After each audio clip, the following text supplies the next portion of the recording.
tractor beam out of commission, or this is going to be a real short trip. Okay, hit it.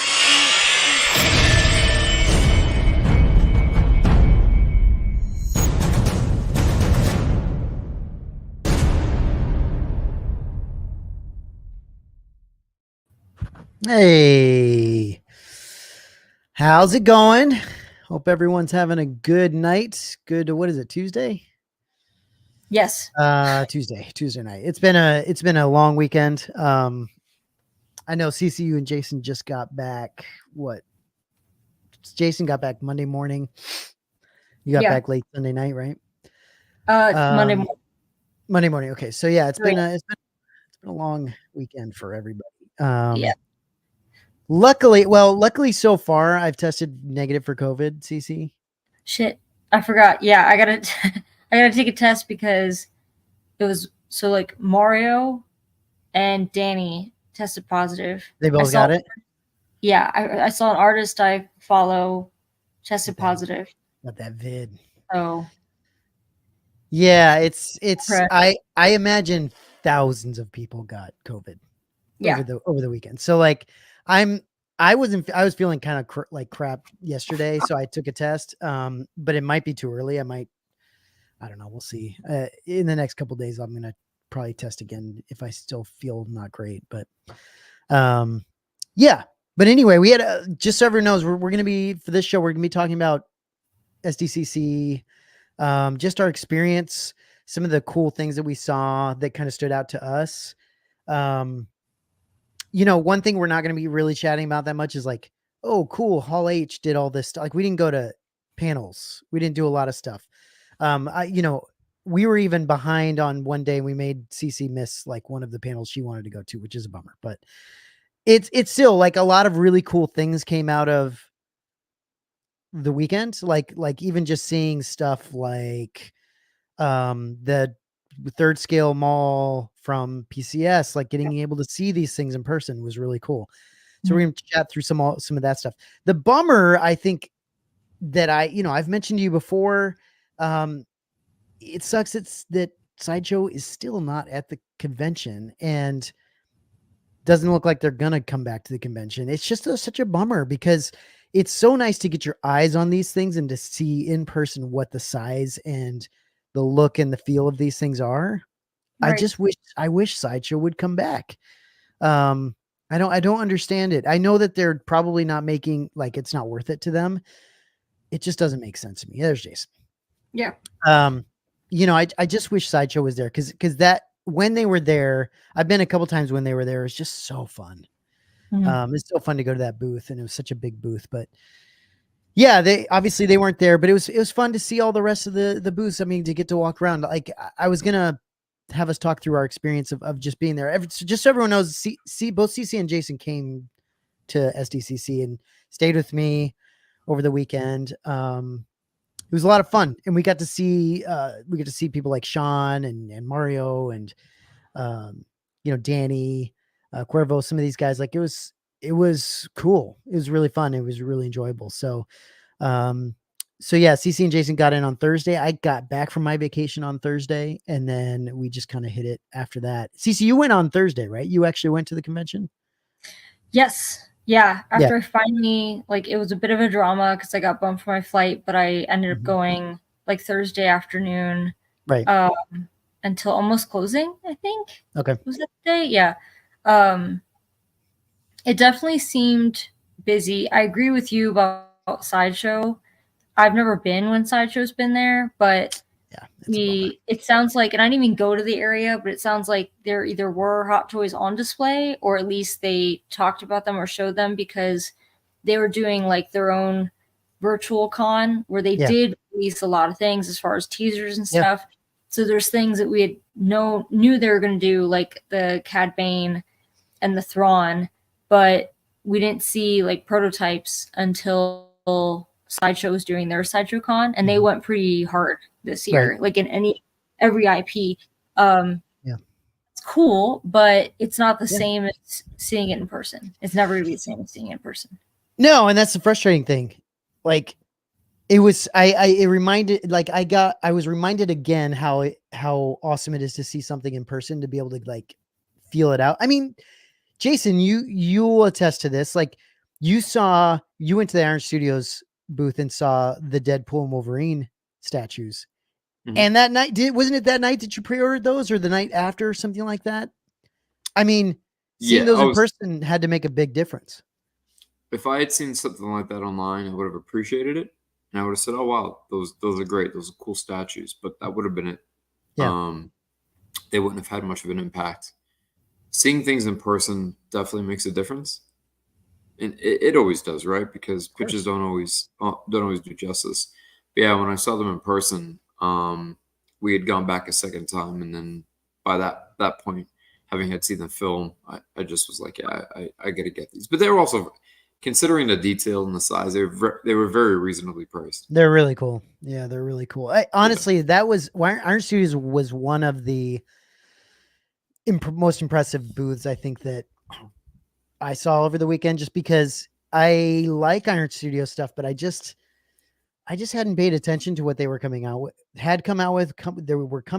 and all the stuff I saw was pretty damn good. Like it looked really good. Even the smaller stuff, even some of their smaller scale, like I don't know if is it 1/10 scale or one whatever scale. The one that stuff looks great. So anyway, the other good thing, so I was gonna say, the other good thing about pre-ordering too was I think the deposit was like less than $100. Yeah. And then I pretty much got that back. Like once I pre-ordered, they gave me like a $40 coupon. So it kind of like washed it out. Yeah. So I also thought that was interesting, because I don't know if that was something that was like con incentivized, or if had I done that regularly, I would have got the same thing. I don't know. No, yeah, for sure. And that was it was just a cool experience, be able to walk through the booth and kind of see all the little things that they're coming out with, all the things that and look, to be fair, like everybody, just so everyone knows, like it was very heavy Deadpool. Like Deadpool Wolverine was everywhere, all over the place, just all over the con. It was crazy. And I just think that it'd have been nice to see a little bit more of a variety in that sense, but yeah, it was all over the place. So it was pretty cool. It was pretty cool to see. And it was exciting because that weekend was Deadpool Wolverine coming out. We actually got to go see that on Saturday night, which was really fun. Mm-hmm. So yeah, it was super enjoyable, but yeah. So what would you guys like to talk through first? Any specifics that you want to talk through? You want to talk through anything we saw that stood out to you guys? I have some stuff that I picked up that I want to show. And then I know CC, you have a bunch of prints that you want to talk through, that some of the stuff that we picked up, some of the stuff you just saw that you liked. Yeah. I will say, like, what stood out as far as seeing it in person, like the PCS mall does look amazing in person. It really does. The base, like, I know it's like a love and hate relationship with some people with that base, but it's a lot more subtle in person than I thought it was going to be. Sure. Because it's not, I thought it was like a relief, but it actually does have a bit of a diorama situation to it, where there's a few millimeters of depth to the base with those scenes. But I think it's still classy. Like, it's still small and like downplayed compared to like they announced, they showed the concept for their Darth Vader life-size bust, the like art scale style one, and I don't know how I feel about it, so I might have saved some money there, but this looks, to me, this looks really good. This looks great, and this is one of those times where I was talking, like what we were talking about before, where it's so valuable, and I don't know why Sideshow just doesn't care anymore about this, or maybe I don't know what the deal is, but this is so valuable to be able to go see something like this, because I didn't know what this actually looked like. I couldn't really tell in the pictures when I saw it previously. So going to see this in person and actually like walk around this thing and get a feel for what this was, it's impressive. And the way the light works, I don't know if it's glass in front or acrylic or whatever they have. It still looks really good. Like, it doesn't look cheap. It's impressive, and mall looks really nice. Now it's 1/3 scale. I'm not going to get it, but that said, I thought it looked really good. I thought they did a freaking killer job with it. So yeah, I mean, seeing these things like this was fantastic. And I know PCS had some other things. They had Gladiator. The Gladiator statue. Was that 1/3 as well, or quarter scale? Do you remember? I thought it was. I think it's 1/3. It might be. I can't remember, but it was impressive. They had some like sand on the base. The paint stuff was not the best that I've seen, but it still looked really good. Like the Gladiator stuff looked really good.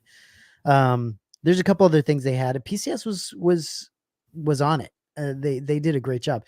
The other booth that we went to that I thought was great was the ECC booth.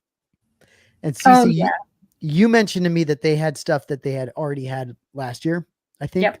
Mm-hmm. And I don't know if I just missed that, but the stuff they had was pretty sick. Like, well, they had more. Yeah, they were super impressive last year. I think they were one of the standouts. I don't know if I remember mentioning it, but funny enough, like, I remember PCS being a standout and also ECC, but I also love the Jurassic Park stuff and the Hellboy. The only thing they didn't have was, I could have sworn last year they had the life-sized Abe Sapien bust, but maybe I'm making that up. And then this year they had, just like last year as well, they had the 1/3 Abe Sapien statue in like kind of the museum pose. Yeah. But their whole booth looked incredible. I was ogling the Velociraptor maquette they have from Lost World that was there. And they had the 1:1 scale T-Rex. Yeah, the T-Rex head or whatever, which was crazy. That was crazy. That thing was massive. I've been really impressed with. I don't own any of their stuff, but I'm on their email list and I get their updates, and it's kind of like the closest thing to what Regal Robot is doing, but with Jurassic Park, at least with some of the maquettes and replicas they've done. And I think like the more the merrier. I look forward to seeing what they come up with, even if I'm not getting it for space reasons. Yeah, I really enjoyed it. Yeah, that one I really liked. And then walking around in terms of like just other Star Wars stuff, just walking around the Star Wars booth where you got Heroes and Villains, you've got Diff. I thought the Diff stuff was really good, like the sunglasses. I was kind of impressed with. I've seen them before, but they've got some really. They're adding some new. They had the one with the was it the Pod Racer one? The Pod Racer one where the glasses flip up. That was really cool. I took my kids on Friday with Jason and Cece, and we just kind of walked around. It was fun. And they tried on some glasses. They tried on like the Leia glasses and a couple other things. It looked really good. And then we walked a little further, and there's like the smaller booths, like even Hallmark. I mean, I have a picture from something that Hallmark's coming out with that Jason and I just kind of stopped. And we were like, here, I'll try to bring it up here 1 second.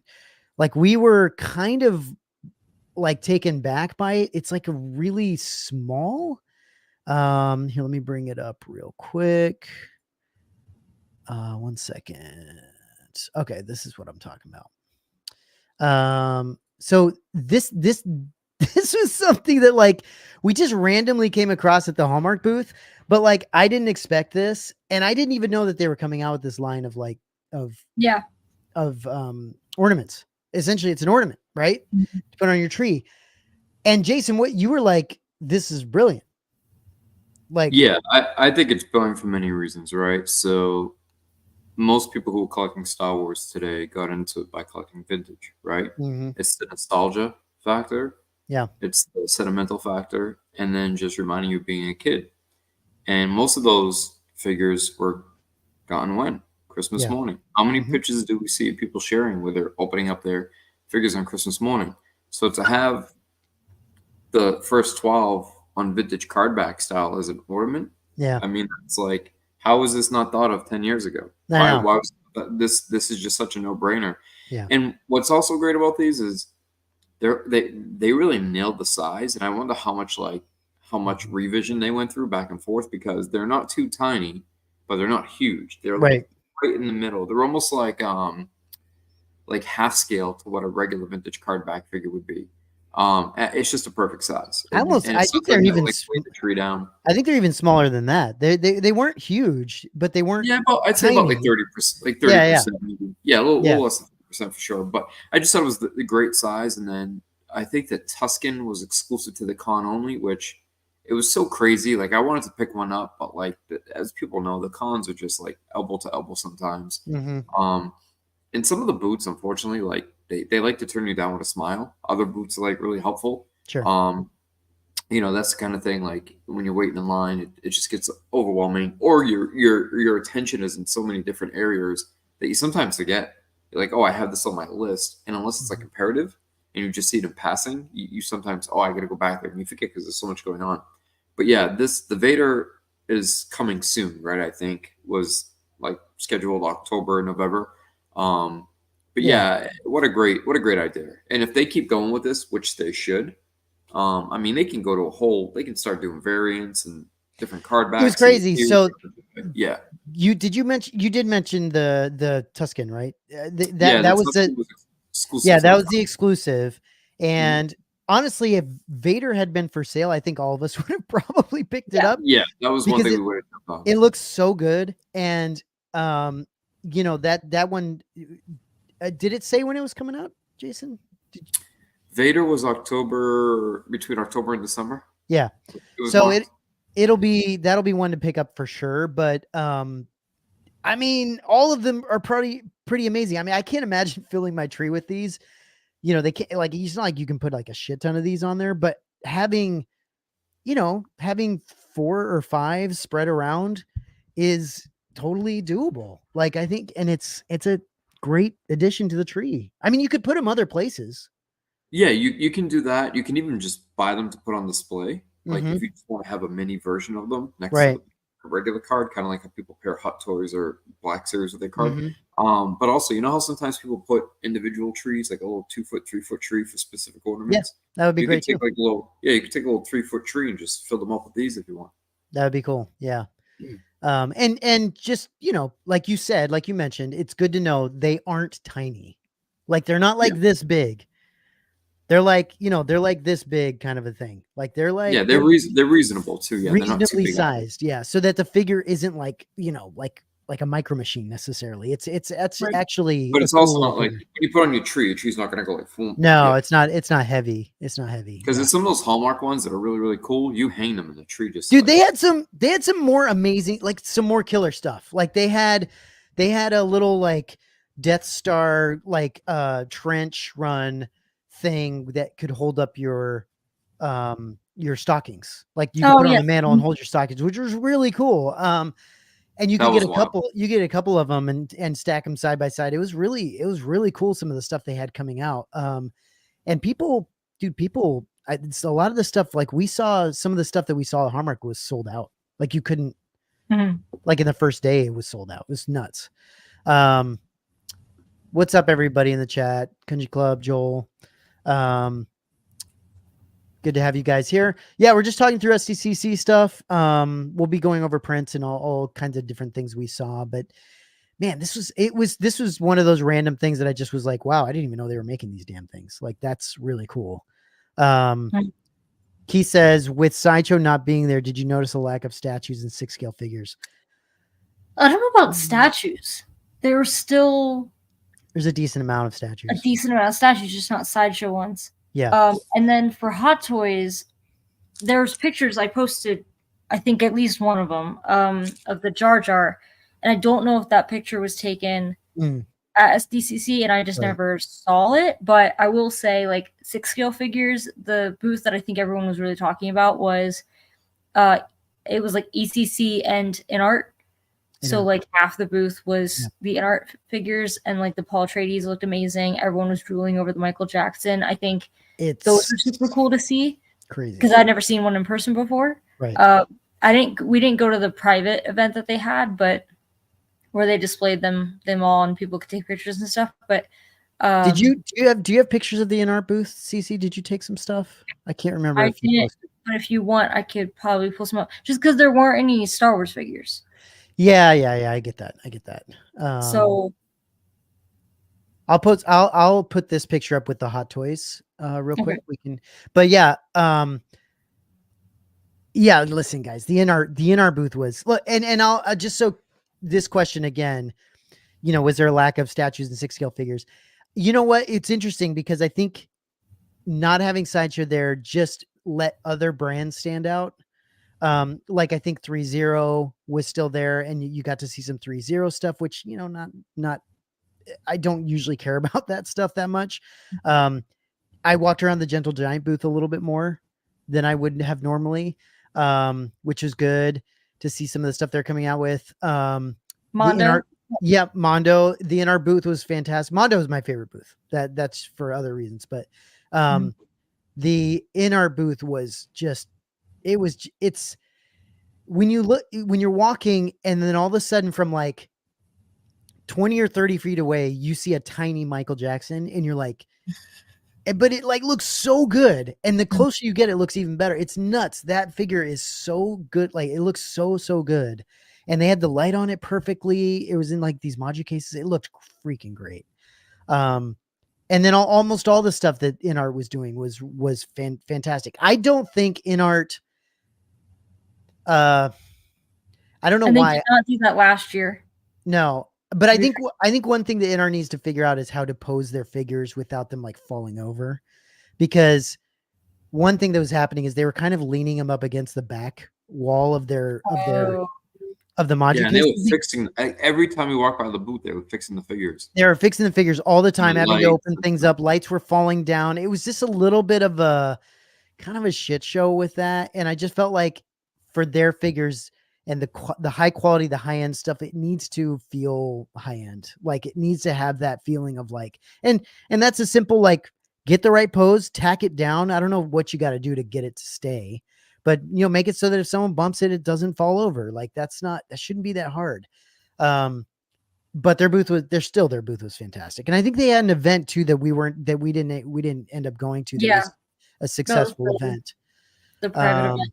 Joel says he pre-ordered Paul. Paul looks great. Yeah, it really does. I would have picked if I were the 6 scale. It looks like a small version of the statue I have from Prime 1. Like it really looks great. Keith said Jar Jar, Chewie, Vader, T2, etc. were at an event in Tokyo the same day. That makes sense because as much as like you're always gonna miss something walking around a convention that's that large. I figured if these were there, we would have seen it or heard it. Right. And if these might not be this might be what he's talking about, that they were taken somewhere else. It's still cool. Like they still look great. Like Jar Jar looks great. Chewie and C3PO. How many times, CC, how long ago did we talk about this idea of doing a Chewie with C3PO parts on his back? I don't know if you remember that. We've talked about that forever. Finally they're doing it. Jar Jar's kind of a surprise, but it looks great. He looks killer. And I hope people pick it up because I love that character. Those look great. I want to say, just so, when I was talking before about the Mondo booth was my favorite because of some of the things I wanted to pick up personally, like some of the posters. I was personally going for that Scareglow, whatever the hell figure that they had, the larger one. I'll show it in a minute. So that was a fun booth. It's funny because it seems like it was less busy this year than it has been. And I wonder if that's because people just kind of have given up on Mondo because of Funko. Or we went and walked around like late Sunday, I want to say, where there's no lines. They weren't doing the wristband thing. What they had. But we went on Friday, CC, and Jason walked up to the front, was like, "Hey, do we need a wristband or can we buy something?" You're like, "Yeah, we can sell you something." It was like, it wasn't that big of a deal. Like it was super easy to buy stuff from them on Friday. And I don't know if that would have been the case in years past. I feel like their stuff was felt a little more like harder and exclusive to get. that's not to say their stuff isn't great. Like I looked at even all their turtle stuff that they're coming out with, and it's in person, it's fantastic. It looks beautiful, amazing.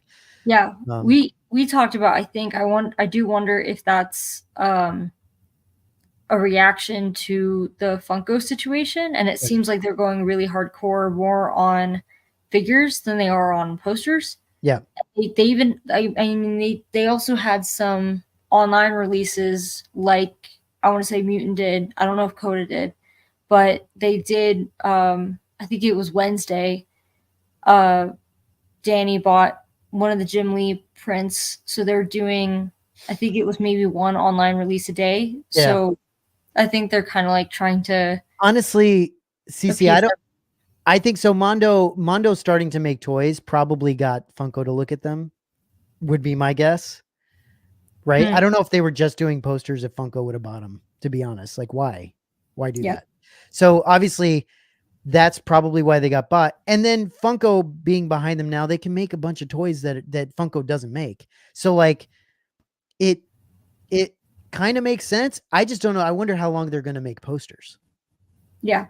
Because I think you're right. I don't think they are going to be a poster vinyl heavy maker as much anymore. I think it's going to be, they'll still do it, but it's going to be a lot more figures, a lot more collectibles, which I'm okay with, because I think some of their stuff I think is fantastic, is really great. Like they do some really interesting styles of things. Like they do all of their Godzilla stuff. It's just different. Like I don't collect that stuff, but it's really cool looking. Like the Sufobi stuff. It's really neat. So, yeah. Anyway, I really liked that. I thought that was fun. And then I'm trying to think. We looked at a bunch of poster stuff. Obviously, there's an endless amount of posters. And then one place we didn't walk into that much, we didn't go to the comic section that much. Did you check the comic section out, CC? I don't typically check the comic section out unless it's like an exclusive cover that I'm after. Like I don't think it's the place to like get slabs. Yeah. Necessarily, unless it's like the heavy hitter stuff. Like anytime I needed a breath of fresh air, I went to the Heritage auction section, because those are $1,000+ comics. Yeah, sure. So like Jason, like Sean got one. Jason wanted one of the exclusive covers that I posted by Trinity Comics. But other than that, like I've gotten a few of those, but I've never picked up a comic at a Comic-Con. Sounds stupid, unless it's like an exclusive like that. Yeah, sure. But yeah, no. CC, I agree. You're right. Like also, because it's the con, I noticed like there's some comics I'm very familiar with the value, just because I keep an eye on them, keep track. Oh, I have that in the back of my mind, and the prices are just juiced. They're like 30-40%. It's so weird, Jason. You would think that you would get a deal going to a Comic-Con, but it's kind of the opposite. Like I feel like art you can get at market or reasonable, but for some reason comics is like, I mean, there's a few things that are kind of ramped up, but comics seem to be the most. There are things that you actually can get a deal on, but I feel like comics are the things that are the most amped up. At least price wise over market. But I think most things were fairly priced, considering decently priced. Yeah, I mean, I know Jason wanted to go into the comic section more, and it's just so big, and it was tough to get in there. But otherwise, yeah, we kind of went to some of the more, we hung around probably more of the, like, we did the Super 7 booth. We didn't do NECA. I don't think we went around NECA that much. We hung around the Star Wars stuff a lot. We did a lot of the print stuff, Mondo, back and forth, looking at the Funko stuff a little bit here and there. And then, but it was great. It was a lot of fun. I mean, I really enjoyed it. I will say that, I don't know about you guys, but like 10 minutes into walking around, I felt like shit. Every time I walked around the floor, I don't know what it was, if it was con crud or what it was, but I felt like it was also exceedingly hot. It was, and like, multiple people told me like, hey, we don't know if the AC is working or something. It just seemed like super hot and muggy, besides the fact that there's tons of people around. I prioritize. I tend to look at some prop booths like Factory Entertainment. I thought was cool. I was wanting to scope out some stuff that is only available online for pre-order and not in person anywhere. I looked at the Thumper. That's right. That's the one I think I forgot to look at. Jeez. Yes, it's another thing we forgot, man. Totally forgot that. I'm trying to think what else. There's and CC, you said the Thumper looked a little plastic to you. It looked a little plastic. I don't know if it was like just the paint job. Yeah. But it looked very plasticky to me, which is odd because I thought we were told that it was machine metal. Right. But it was the Insight booth. The books looked really nice. The covers they had. Jason, I wish you would have gone over there because you probably could have gotten them to give it to you to handle, to actually like put in your hands. Suck. You're right. We were talking about it in the car, literally. Yeah. But again, it's just like I said, you get there and there's so much going on between talking to people and and then you forget, you know, there's things that I'm like, oh, I want to get this. And then you walk away and it's just out of sight, out of mind. We should have put a list together. I know. Well, so this kind of goes into Joel's question. So like Regal Robot did not have a booth, but they announced a lot of shit, which is why I desperately wanted to go to the collectibles panel. But we got there late and they wouldn't let us in because they're making announcements. And work's been crazy since I got back. So no, I have not watched the live stream and I'm going to. But I was able to see Rob at least, and he was able to tell me a few things and show me stuff on his phone. But yeah, I don't think like Regal, it doesn't make sense to have a booth because unless it's Celebration, which totally makes sense because if you look at it, there's actually not a lot of Star Wars shit. I'm going to turn in my Star Wars fan card right now. I barely looked at the Acolyte props that they had that were like, that whole booth was crazy, but also it was huge. I loved the one last year where they had a bunch of Ahsoka props, but I don't know if it was just like, because it was Acolyte, I was, instead of being like, I'm going to take pictures of the group, I was just like, you know what, I'm just going to look them up on Twitter. That whole area was just a lot, really packed off, like a lot. Yeah, it was. Carpeted. I looked at a couple of the Acolyte stuff, but then at one point I looked over and I thought I saw this like a little bit of a bigger chick in a thong, and I was like, Jason, is this happening right now? And then he looked over and we realized it was a guy in a thong. And so at that point I was like, and then you're like, let's find CC. At that point I'm like, where's CC to see this? Like, this is fantastic. And then, you know, but there were so many cool other things around that booth. That's the thing. Yeah. Like there was Heroes and Villains, there was Stance. There was the She-Ra. What's the one that's the girl Star Wars stuff? Her lady. Yes, there's that one. Hallmark. There's a bunch of stuff around that booth, and it's just really fun to walk around it. So like we did more of that than anything else. For props, I did also like, not that they had that many, but Hollywood. Yeah. It's HCC, I want to say. Right. Hollywood Collectibles. Where they have the props. Yeah. The group or company. Yeah. They didn't have many props, but they have that RoboCop that's really decent looking, the statue. Yeah, that was another standout. And then of course the EFX booth was near there. Yes. Yeah.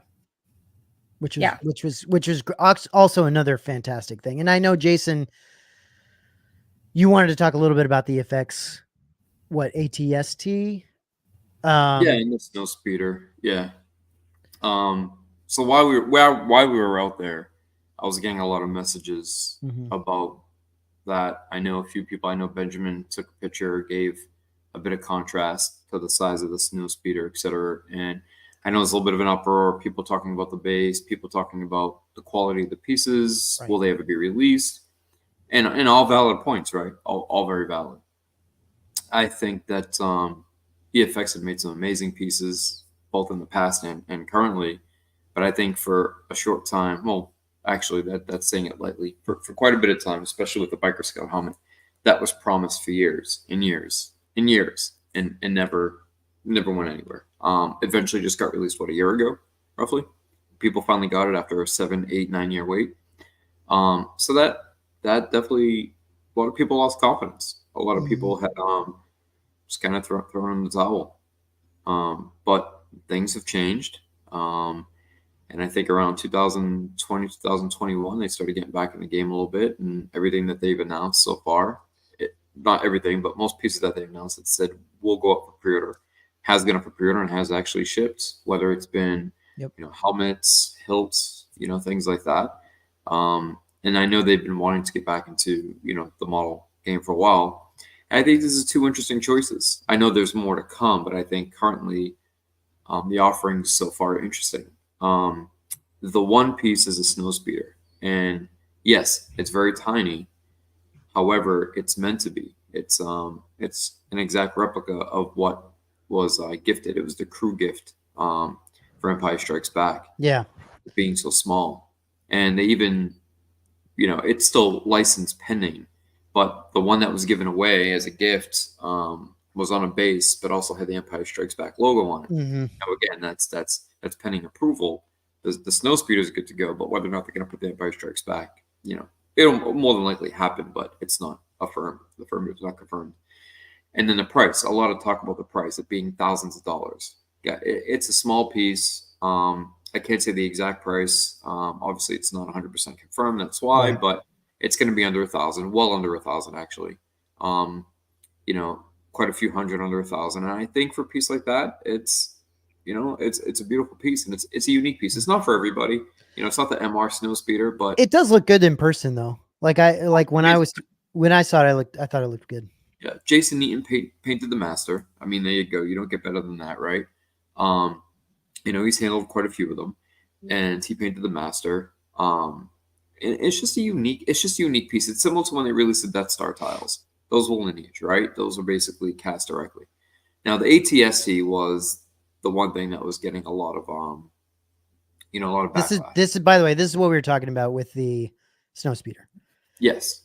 It does look really good in person. It is fairly small, but it's accurate to what, right? I mean, So one thing I did, Matt, was when a lot of the conversations were going on, and I think a post that Parminder originally put up, what I had done was I just took a screenshot of this, right? Somebody's original picture. I took a screenshot, and I used the AI on my phone where, like, if you're looking for something and you don't know the name of it or what it is, you circle it, and the AI will automatically search. And it immediately, the first thing it pulled up was a picture from the prop store auction, and I put them next to each other, and they were exact. Yeah, right. Now, I wasn't digging. Like, that's what it pulled up for, like images. And I was like, look, if it found that as an exact match to this, then they did a pretty good job. Now, the ATST, I think if you're not there in person to get the information and or see it in person, right, is a little misconstrued. So the wooden base it's on for display purposes, it sits like that in the archive. So do you have a picture of that, or CC? I'm trying to pull up one now. Okay. It's it's a fun nod to those who enjoy that type of stuff. Yeah. But it's not coming like that unless you choose it. That's an option. Yeah. It's going to come on a regular style base. And I know a lot of people said it looked wonky and it looked terrible. Well, the reason why they had the head lopped is most people who remember Return of the Jedi and remember the scene, they're not like the AT-ATs where they're just like boom and walking all over the place and they're wonky and janky. So they did that on purpose. And the head is going to have a slight point of articulation by about maybe 20, 30 degrees, front, back, left, right. So they did that just to show that, like, look, you're going to have a little bit of posability. This isn't going to be a 100% static piece. Yeah, locked off. It's fantastic. Now, the piece on display was not only not static, but everything moved. The feet, the legs, the hinges of the knee joints, the top.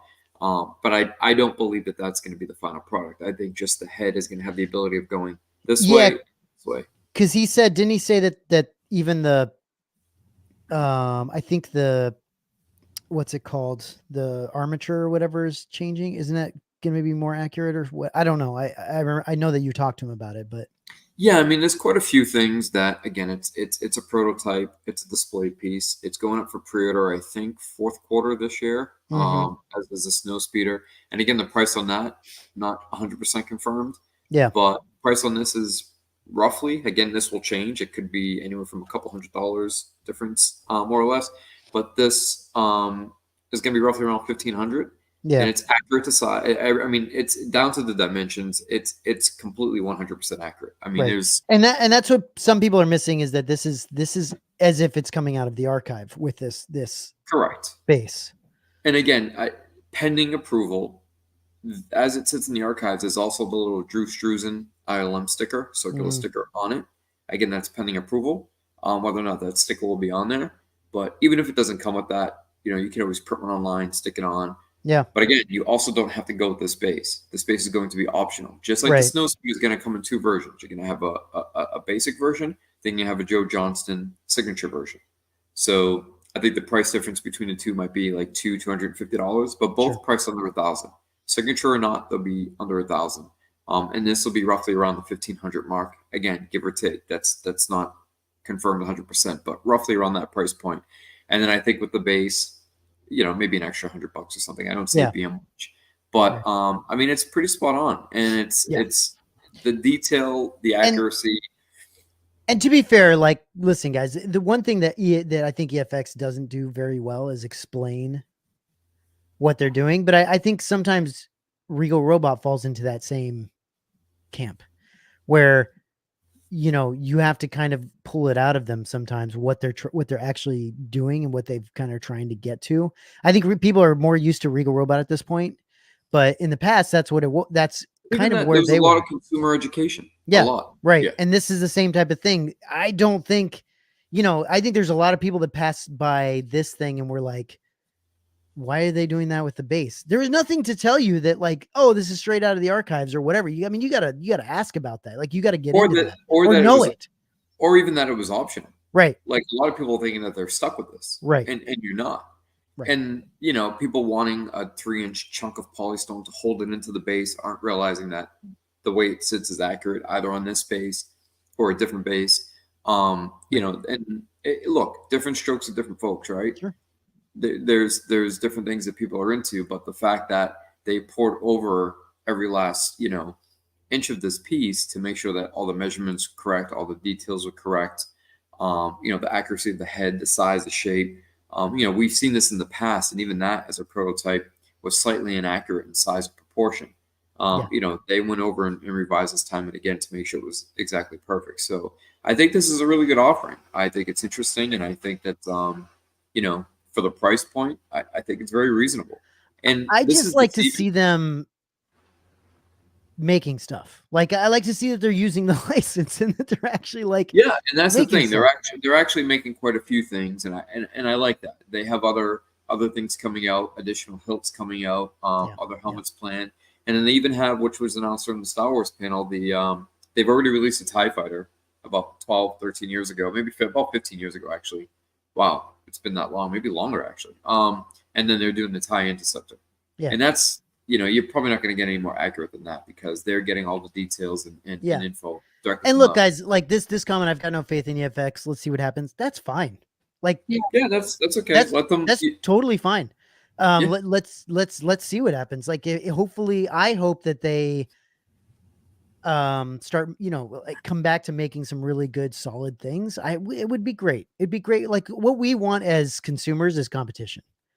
We want these people to be making a bunch of shit that we can decide what we want to buy and not buy, right? What we want to put our money into. And hopefully there's a lot that we can kind of compare and kind of see what's worth it to us or not worth it to us. Right. And, it's nice that they're giving us options. That's good. That's true. And they very well might put their foot in their mouth. That's true. It's possible. You never know. I mean, we don't have to be, I'm not saying that this is what's happening here, but some of the posts and comments I was seeing over the weekend, people getting quite toxic about it. Sure. And then they were even trying to single out, like, oh, well, hilts get released, but this won't. It's like, look, if they put their foot in their mouth, they have to own that, right? It is what it is. But if they don't, they release it. That's a good thing. Let's encourage that because, like you said, I mean, I don't know if it does bring on a competition in the sense of broadening the spectrum of licensed collectibles. Yeah. But the other problem is the way Star Wars works. The licenses are allocated to specific, this company can make this company can make that. But if it goes well, and I even asked about other projects moving forward and what other things they have in the pipeline. And although they announced the TIE Interceptor, there's a few others. And I said, well, is that contingent on how well these sell? And they said, absolutely not. If these two pieces bomb, we're still making A, B, and C. So that's actually good to know, which I don't think they will. I know a lot of people have lost faith, and all due respect, that's great. But I think it's good to know that they're moving forward. You know, and this is a licensed company, right? Like there's a lot of people that want licensed things. It is what it is. There are people that would prefer a licensed they want ATSD versus one that's not. They don't want the risk. Of course, but what I'm saying, Jason, is there could be two different companies that do very good, accurate work. Some people prefer the licensed company. They just want a licensed. Just in general, we've learned that at one point where we were like, oh, that's kind of odd that some people will only collect license. That is very true. Sure. That's a thing. So, hopefully it does well. Hopefully it's great. I mean, I don't even know. Like, I like the feeling of it coming out of the archive like this. Like, I think it's cool. Yeah. Mm-hmm. I don't know if I'm going to pick something up like this or not, but it's cool that they're making it. It's cool that they're giving us an option for it. So let's hope it comes out and does. And I think it's fun that we're getting a Joe Johnson signature piece and a unique piece. Very rarely. When do you ever really see a crew gift as a piece being offered? I think that's fun. Yeah, that's cool. No, that's cool. That was an interesting booth to go to as well.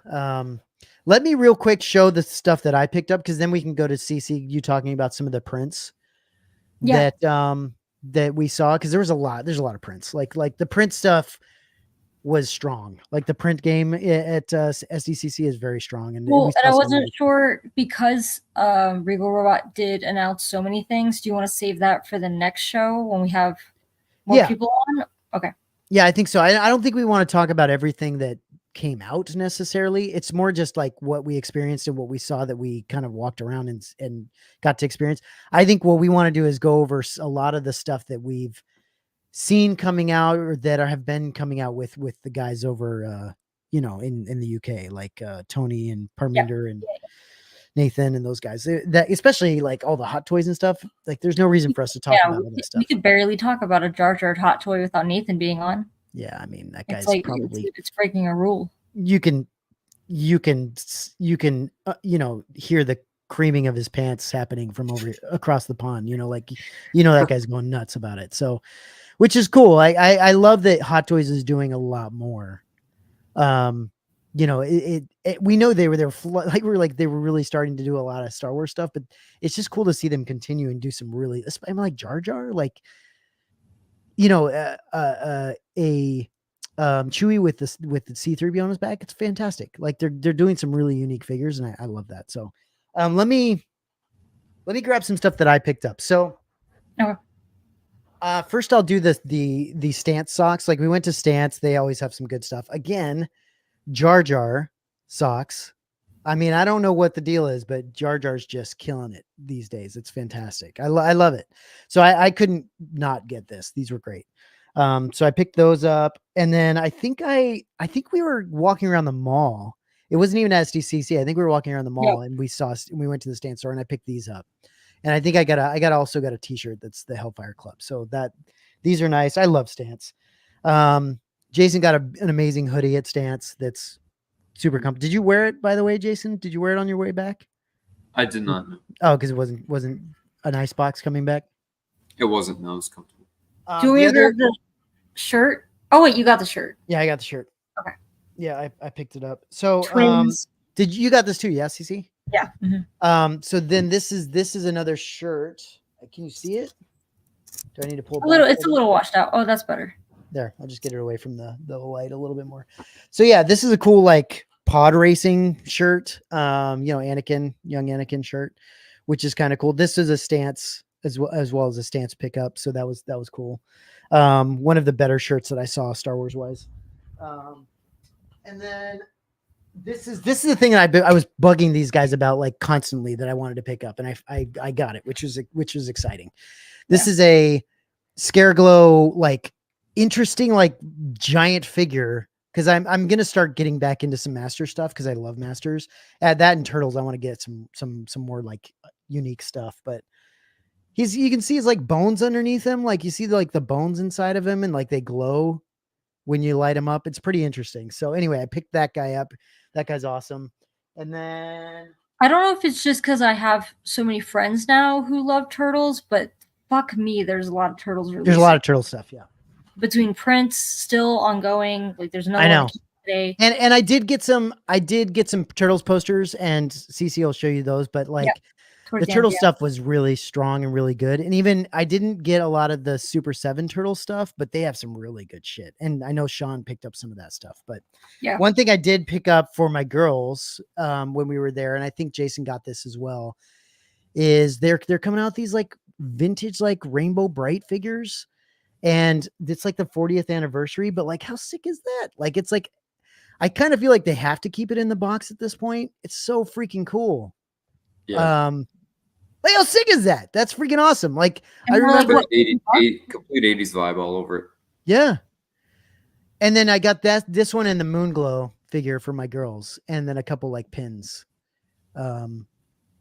It's so cool though. I mean, like it's so cool. Like Jason and I passed this booth. I think it's Loyal Subjects, right?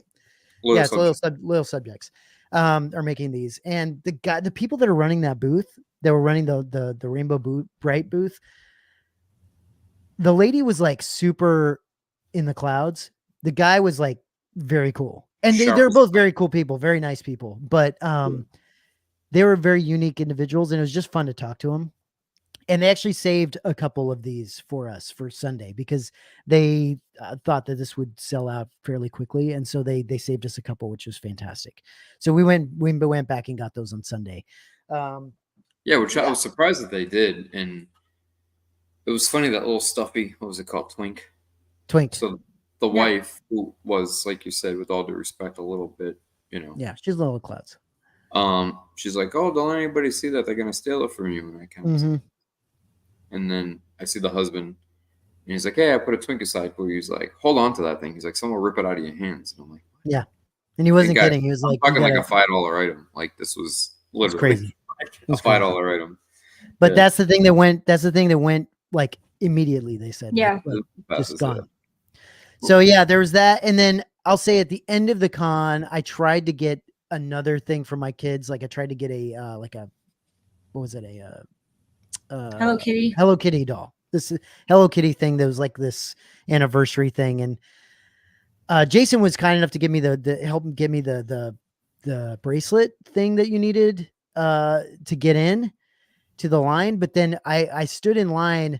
I started to try to get in line, and it was like Mad Max. It was like I couldn't. I was being pushed from all over the place. I had people like security people yelling at us constantly. We were trying to, it got to the point where I was like, I can't do this anymore. I just can't do it. I gotta leave. And poor Cece and Jason were like waiting for me. And I was like, this is going to take freaking hour to get through this line. So I got out of there, and then we went to the Super 7 store, which was really cool. So anyway, that was kind of overall the experience. This is Cece's poster tube that has like a shit ton of posters. For her and other people. So I'm going to send that to her, but that was freaking, she's got a ton of stuff in there too. So it was a lot of fun, guys. It was a lot of fun. Again, a bummer that Sideshow wasn't there. A huge bummer, but it's still really fun to walk around and see all the fun stuff. So, yeah. NCC. Okay. I'm going to cue this up. And we're going to try to move through it a little quickly. Bear in mind. Yeah, and also I prepared this before the convention. So I tried to edit some things to denote that, like, hey, if you want this, most of it's going to be aftermarket. There are a few things that are available online right now. So I tried to reference that. So this was a solid release by Coda. And Jason, did you pick this up? I did, yeah, I grabbed this. Yeah. Okay. It did sell out. Congrats to Coda. It did sell out. It was limited to 250. I do want to say it's a screen print. It's a companion piece to one that I want to say Gallery Nucleus did. Yes. The part 1 with Paul's face. Right. But this was super cool. It seemed super popular. It was displayed outside of the Spogar booth. And Jason, you do not have that first one, right? I don't have the first one. No. Not I yet. remember being interested in it. I can't remember why I passed or if I just missed it, but yeah, I did like the first one. I think at that time, see, with Dune 1, there was a lot of print options, a lot. Where Dune 2, there wasn't that many until recently. Yeah, but I just like this image quite a bit. It's interesting. That's cool. It's cool. I just realized the paw is the one that I inset smaller Yeah, underneath it's down the there. edition Yep. size. I prefer the paw, but I do like the theme of both. It kind of has like a heat seeker vibe, which makes sense for the desert. And then this was one of the things I wanted to get, and a friend did help me get it. So Jason Edmondson debuted his Eyes Without a Face, the volume 1. So this is the first book he's done of just the Eyes Without a Face series. It's 288 pages. I looked through it a little bit when I was at Matt's house, but yeah, I it looks haven't really nice. it down. It looks great. So the reason why a lot of people were trying to jump on it at the convention is he brought 100, and then it came with that inset Michael Keaton Batman from the Flash print. So if you managed to get it at the convention, then it came with the print. If you didn't manage to get it at the convention, relax, because it's going to be on his website in a few months when it like actually debuts. Yeah.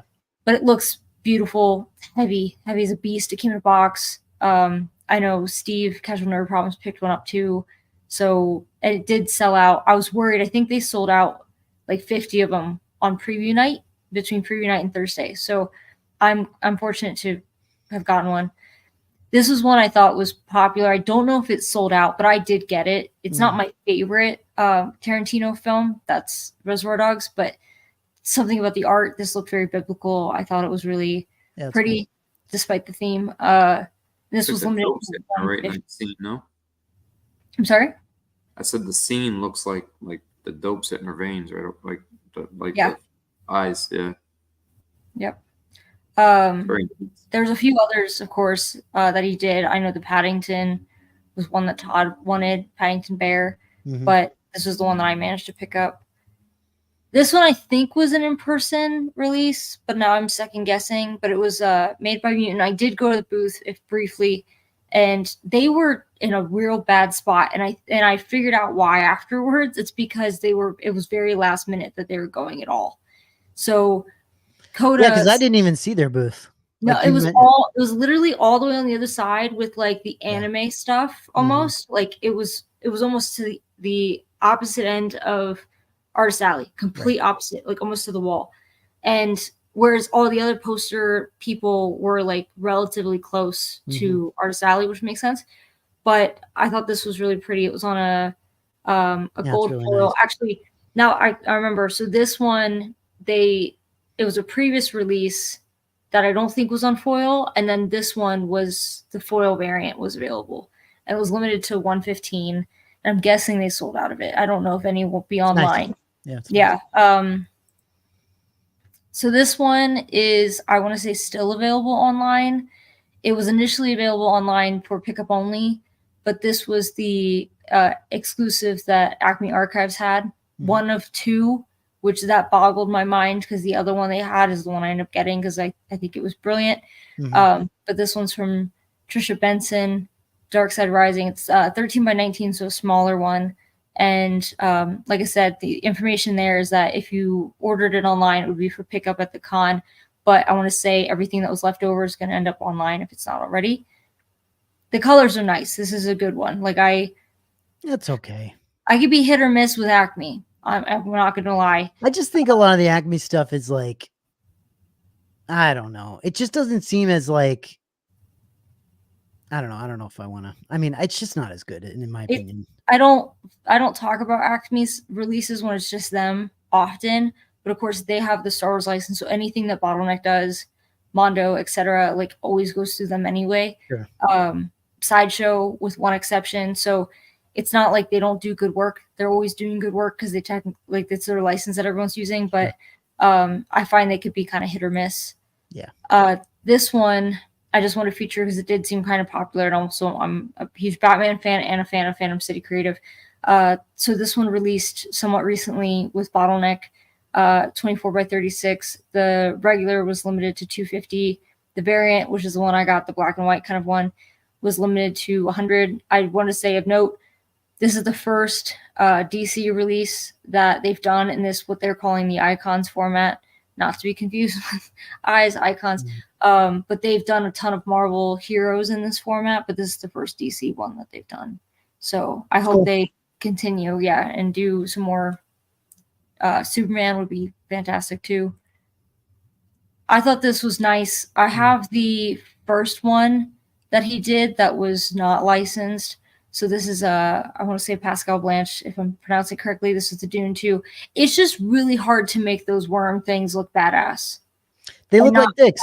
Or some kind of like popcorn bucket situation. Yeah, they look like old dirty dicks. Like I can't. It's cool. It's really cool, but there's some of these that I just can't do it, man. Like Yeah, some of these, I don't know. This one was abstract enough that like you understand what's going on, but it's not the jarringness of like the weird worm things. This is a screen print, 24x36. The regular, which is on the left, was limited to 175, which is what I got, and then the orange variant was limited to 100. Yeah.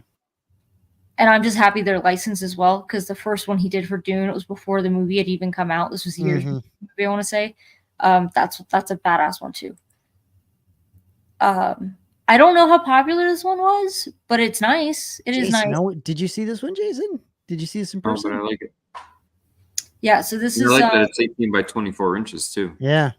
So I have the Paul he did for part one, where he did Paul and Shani, where it's very like orange, but it is a portrait, I think, with a scene, the lower scene in the foreground, just like this. But this was obviously the fade. It was limited to 150. I love the gray. I love the colors. Yeah. I don't like that logo thing in the middle. I don't like that. Oh, it's because the Paul, I don't know about her, but the Paul one, it had the Atreides logo. Yeah. But that's kind of like a bird logo, so it was kind of like on his chest. Right. It was super subtle. Like I didn't notice it until actually this one. Then I was like, oh, it makes sense. It's like a companion piece to the other one. I like the negative space. I think it breaks it up a little bit. There's that worm again, though. Again, breaks it up with like this weird like dual moon situation. That's a little better though. Yeah, it's a little easier to handle that. So this I just want to talk about, if only briefly, because I know Matt's very excited to see the movie. I think. Gosh, I'm so freaking. I'm not a huge Aliens fan, but they did a change briefly to their rewards program. So Bottleneck's rewards program is free to join.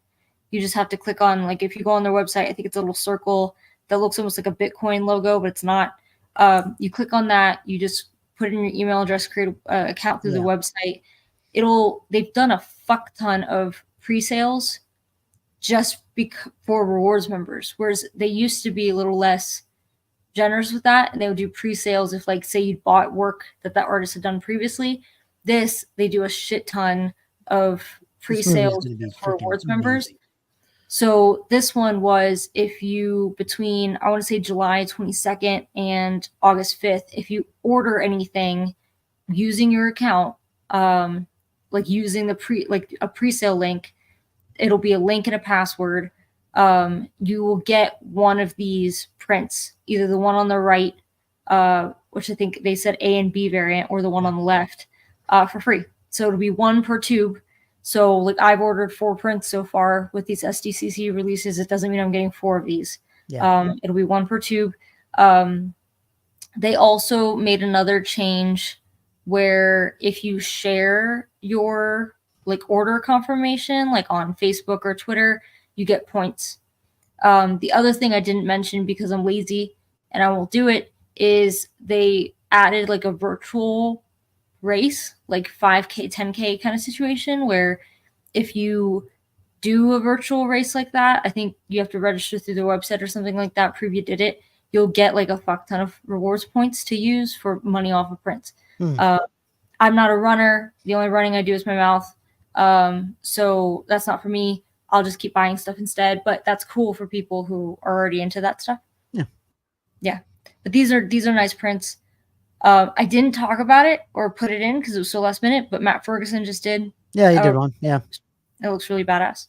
Yeah, it looks so again, recently released.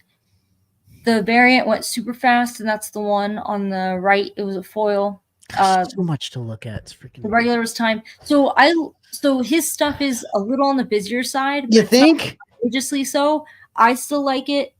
I think the first one's one of the best Star Wars New Hope. I think I got one of the first ones, and even that one I was like, what am I doing? Like, I can't even look at this thing. Like, it's so much shit everywhere. It's cool. I like the colors. I like the color choices on this one. It's just so much shit all over the place. everyone was upset about Boba Fett having the wrong blaster. I don't even see I that. look past that kind of stuff. Yeah, I don't. Whatever. In the top corner, and also technically that's not the right Palpatine. Whatever. Yeah, I'm not bothered. Oh, I was really excited for this because they were hosting teasers for what felt like fucking forever. Yeah. And I was really glad to see it. I think Leia looks fantastic. Luke does. Yeah, I love the meditation chamber. I got this. I don't know where the hell it's going. Yeah. But I'm happy to have gotten it. I love Martin Anson stuff. I just don't talk about it enough because he's not as prolific as a lot of my other favorite artists.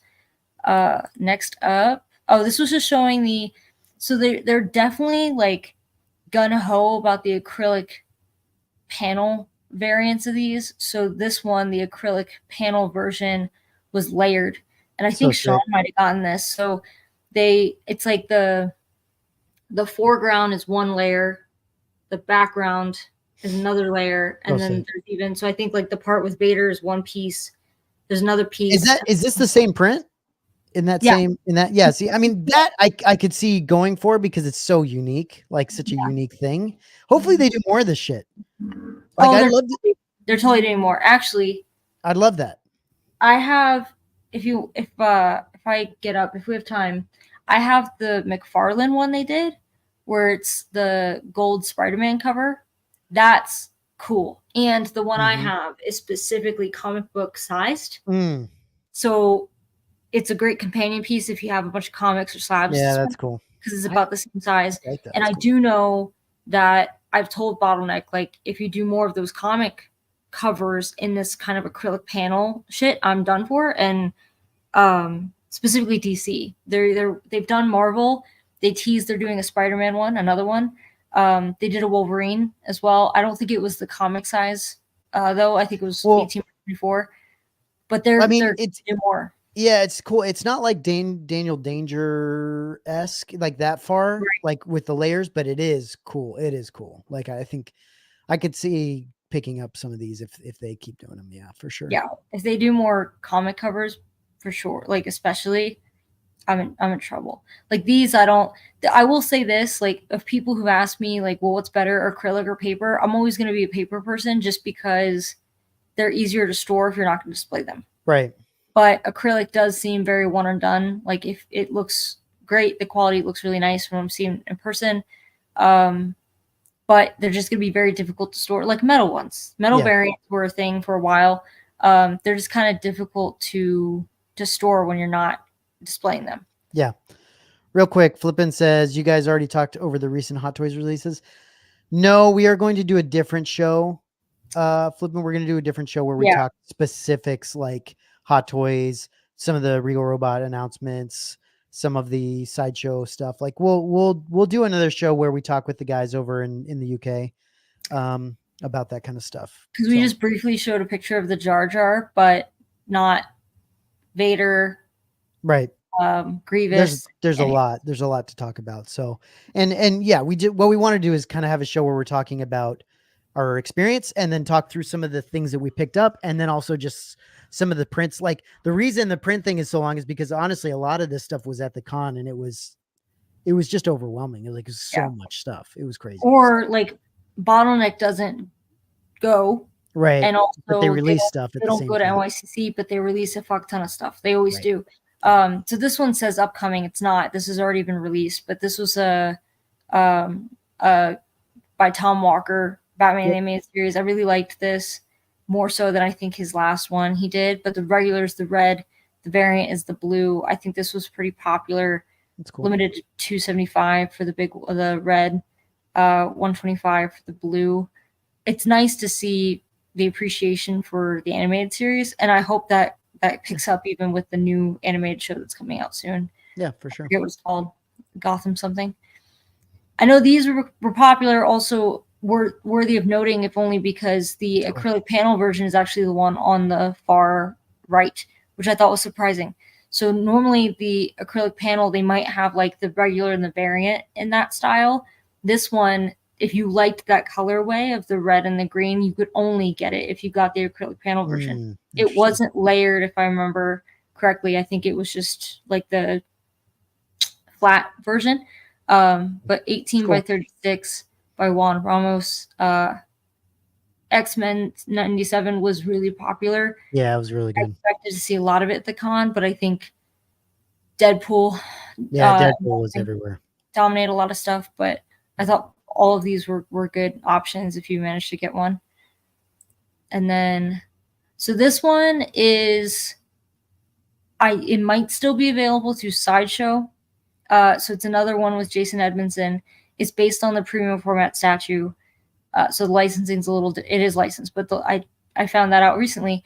The licensing's a little different if it's based on a statue. It's almost like it doesn't have to go through Acme. It's strange. But anyway, okay. I'm just that kind of nerd. 18 by 24, decent size. It's still going to have that giant white banner though. I don't like that. So it went up for order on Friday. The paper version's limited to 350. The canvas version's limited to 100. The other person that it's a co-release with is more Art Gallery in the UK. I had posted their information in I think Rogue 16 and the Hyperdrive because they are based in the UK, so the print would ship from the UK, and we certainly have a lot of friends in the UK. Yeah. They have since sold out of their allotment. Cool. Good. So congrats on that. That's awesome. It seems like this one was a popular one to get. If you're still interested, Sideshow might have some, but I appreciate that a lot of people seem to want to appreciate more art as a small business and ordered with them. I also did order with them too. So yeah, this was a good one. So this was the sleeper one that I was like, what the hell is this? So two people sent it to me when I was like trying to get on a plane on Thursday, and I was like, what is this? Because I had no idea. I did, if they posted anything about it beforehand, I didn't see it, which surprises me. I think it was almost like a sleeper. Like I was even doing the reverse Google search, like where the hell was this posted? What is this? I didn't know what artist it was, but then when I found out, I was like, oh, that makes sense. So this was a SDCC exclusive by Devin Schaffler. He was there signing on Saturday. So this is the regular. It's a lithograph, 24 by 36, limited to 300. And so this one is actually a co-release. So it's licensed through Acme. They had it at the con. It sounds like, I thought whatever was remaining would end up on Acme Archives. It still might, but Bottleneck announced today that they did a pre-sale. So the variant might be very limited, if not already sold out. This is the regular. They'll have a limited allotment available tomorrow at noon for pre-order. Yeah, I saw today they had, 25 of the variant up? Or maybe that's what they had left and they were splitting it between today and tomorrow? Yeah, so sometimes, just like anecdotally from talking to them, sometimes they'll like cut off the pre-sale and there'll still be some available for tomorrow or for the public sale. It just might not be a lot because they did a pre-sale. I don't think they've actually sold out completely. And I get kind of frustrated with people because people who are in the pre-sale or got the email will comment on a post about me saying it's available tomorrow and say it's already sold out. Just because they closed the pre-sale does not always mean it's sold out. So then I get a little upset because I'm like, I would never discourage someone from trying, even if it's going to be a bloodbath, to try to get it in the public sale. So it has happened where they'll shut off the pre-sale. So they're comfortable with the amount they did in the pre-sale. So they have some for the public. But there have been times where the numbers are in like the tens, not like, like maybe they have 10 or 20 for the public sale, not like the 100 that they're saying they have because the pre-sale did so well. So but I think that's a good point, CC, that people shouldn't get discouraged, right? Because I think some who aren't as informed may think, oh, because it was a pre-sale, that all right, it's closed, it's done, there's no more available. And you're right, that's not true. There may not be 50 or 100 the next day, but it might even be 5 or 10, but there will be some. So again, don't get completely discouraged. I think that's important for people to know for sure. Yeah, like if I see that it's no longer available in the pre-sale, you're not going to see me telling people it's sold out because I don't know. Like I could always ask, hey, will there be some available for tomorrow? But like I'm not going to discourage people from checking the next day.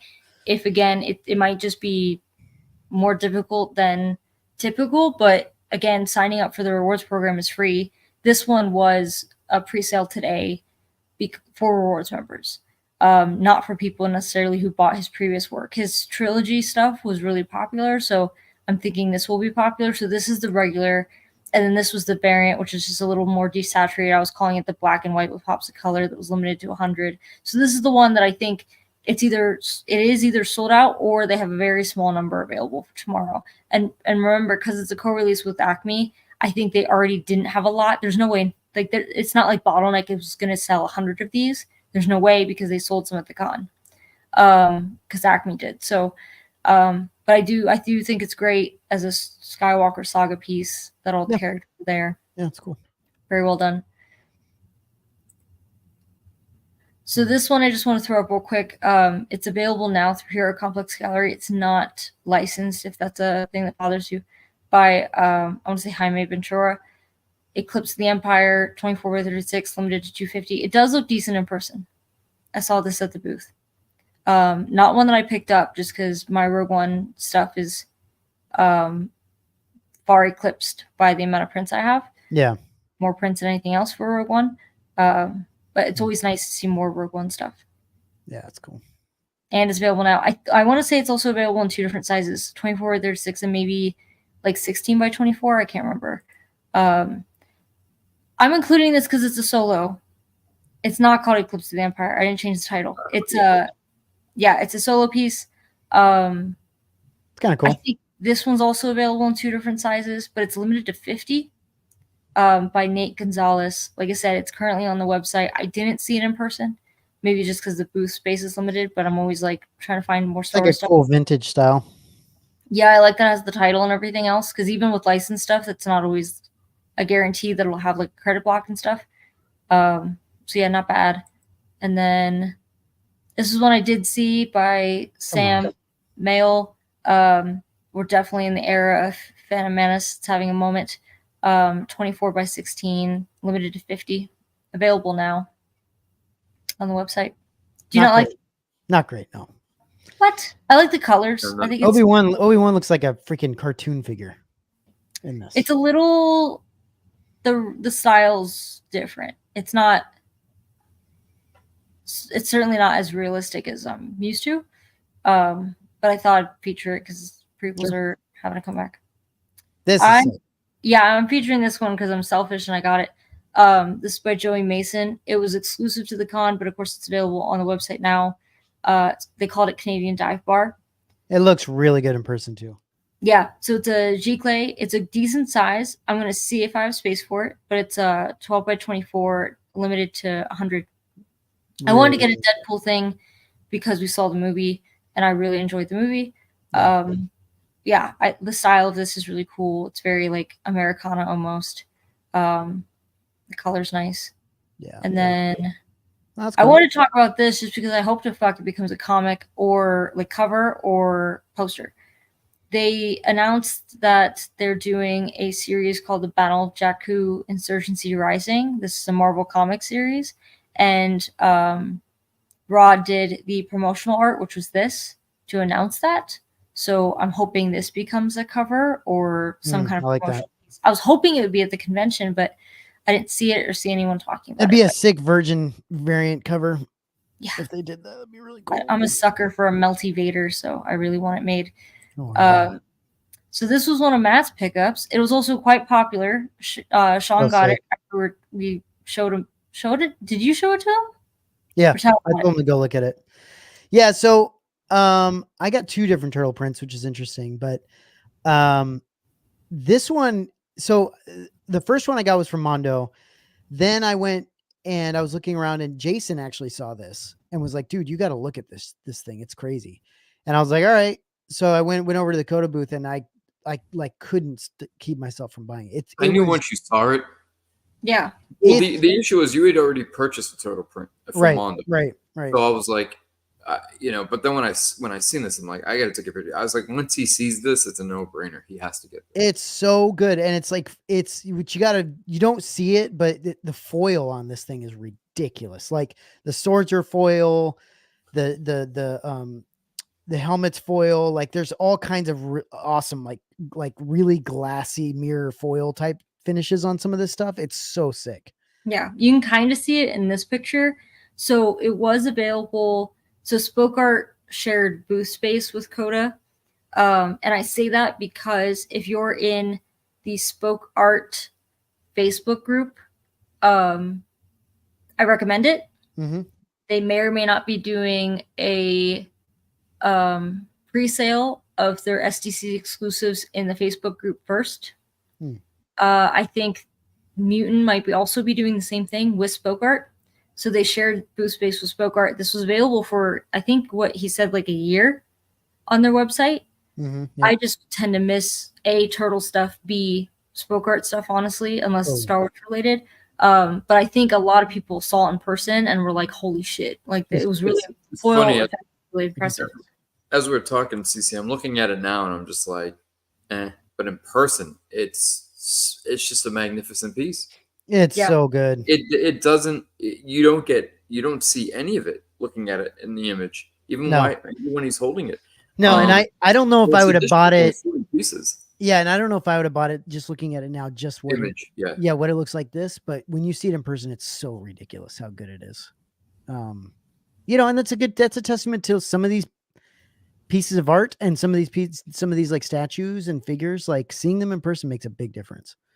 Yeah, it actually kind of reminds me of the comic cover that you and Sean got, the peach one. Oh yeah. Mm-hmm. It's kind of like the same vibe. But that's all I had for my rapid fire. Yeah, releases. I did get a Mondo one as well. The Mondo one I got is more of a cartoon style, so they are different a little bit. And that one's really sick too. So, but yeah, no, we went pretty hard. We didn't go nearly as hard, by the way, as Sean and Danny and Cuervo and all those guys. They went nuts. Yeah, they did get one thing that I didn't, which I'm only a little bit jealous about. But last year I was scrambling to try to get one of those vinyl dumpster fires. Yeah, right. I spent like 4 days trying to get it. The security lady in line like recognized me every day. They changed it now, which is wise, where it had to be a lottery system. So you like put in for the exclusive portal and you might have gotten a time slot to get in the line. I didn't get in the line. I think they got people in line to pick up the stuff that they wanted, but they had some pins that were really cool. They had like a Thanos Infinity Gauntlet that did a thumbs up, and you could change it so it's thumbs up or thumbs down, which is kind of cute. But I wanted the Deadpool dumpster, the red one. There's so much random stuff that's awesome. Like just walking around there. And then there's just like, even for kids, like if you take your kids, there's all kinds of really fun, like Tamagotchi bullshit. And like, I stood in line for like an hour for the freaking Tokidoki booth. Freaking stupid. Yeah, they love it. They love it. So, it was really cool. Like there was a hell of a lot to see, and just a lot of like, I'll admit I can't go for more than like 2 days, maybe a day and a half. Like I just can't. It's just too much. Like there's almost, you see enough on one day, unless you haven't gotten the things you want to get. Then you might want to spend a lot more time there. But like if you've gotten the things you want, like, it's just a lot. There's a shit ton of people there. Yeah. So it was a lot of fun. I really enjoyed it. I had a great time, and we had a great time hanging out. We watched, like I said, we watched Deadpool and Wolverine, which was fantastic. Not my favorite Deadpool, which is interesting. They really, you guys really love it. Yeah, it's not my favorite, but it was really good. I need to watch the first and the second one, because I can't tell you when the last time I watched the second one was. Yeah. But I am a Deadpool fan. Like, it's the only thing from the Marvel comics besides the Star Wars stuff that I've actually read. So I really enjoyed it. I think I also needed something just funny and stupid. If that makes sense. Totally. But it's funny. Like, I think it was a lot easier last year to hang out with friends. But this year it was kind of a crapshoot, because I had so many friends who either were able to get into Hall H or spent most of the day in line trying to get in Hall H, because they actually had announcements and stuff. Yeah. Whereas last year there's nothing really going on panel wise. So that's the thing. If you try to get into Hall H, it's over. I mean, you might as well just blow up your whole day. Like, it's just interesting topic about that. So Matt, remember you mentioning Las Vegas, right? Yeah, sure. So I was watching John Campea today. And I didn't know this, but supposedly from what he says, he was one of the first people to mention it going to Las Vegas. Mm. And then not the people who run Comic-Con, but the people who run the convention I center saw this. actually invited him up for a discussion. He basically gave his points of articulation and saying that, like, look, these are the reasons and pros and cons, etc. And they would talk about what they're going to fix, what they're not going to fix. And he brought up Hall H, which I thought was really interesting. He said this year it was estimated that roughly 129,000 people attended Comic-Con and only 367 got into Hall H. Yeah. So think about you paying $1,000 a night for a hotel room. Not that's an exaggeration, but hotel rooms are expensive. You're paying to fly there. Even if you live there, you're paying to get, it just all that, and the chances of getting to see what you want to see other than being able to buy things is just so little. Where I guess the center in Las Vegas, they said, is 4 times the size of San Diego. You know. Yeah. You know what though, Jason? I think San Diego Comic-Con wants it to be that way. I do too. I think the exclusivity, the limitless of it, the and fighting over, there's something to that. Yeah, I agree. And because I think one of the arguments was that the actual people that run the convention center, not San Diego Comic-Con, but the convention center, said, hey, we could if they wanted to, we could the streaming of we could stream it into all the different rooms, and they could have the technology to do that. Yeah, a giant Hall H kind of thing that a bunch of people could see, and you could open it up to a lot more people. But the con doesn't want to do that, and you can understand that making it a very exclusive, very, very hard thing to get into and special is probably what they want. It probably makes it more exciting and more like an event exclusive type of thing. And I mean, what are you gonna do? Still, it was interesting. Yeah, I could see both sides, but yeah. Yeah, so I mean, we'll see what ends up happening. I mean, honestly, if they were to go to Vegas, I don't think anyone would have any problems getting in anymore. Like, I think you'd easily be able to get a ticket. Just basically, like, you can cost effective too. Yeah, like as much as you want, you could get a ticket without any problems. So, and you'd have no problem getting a hotel. There's a lot of reasons for it, but I think San Diego Comic-Con number one. For a new building with full fresh air conditioning. Yeah. Correct. And to be fair though, like, I think one of the reasons San Diego Comic-Con is what it is because it's so close to LA, and a lot of actors like coming down to San Diego. Well, it's also simple. San Diego Comic-Con. It's San Diego Comic-Con. It is SDCC. Branded that way. Yeah, it'd be tough to move, but we'll see what happens. See what they do. Obviously, it's not like I live in San Diego, so it'd be great if they stayed, but it's not like it's hard to go to Vegas. Going to Vegas is cheap. It's super cheap and it's easy, so it wouldn't be that big of a deal if they went over there. So I'm down for whatever. But anyway, guys, yeah, we just wanted to kind of get together and talk kind of fresh, just out of the con and our experience, and just it was great. It was really fun.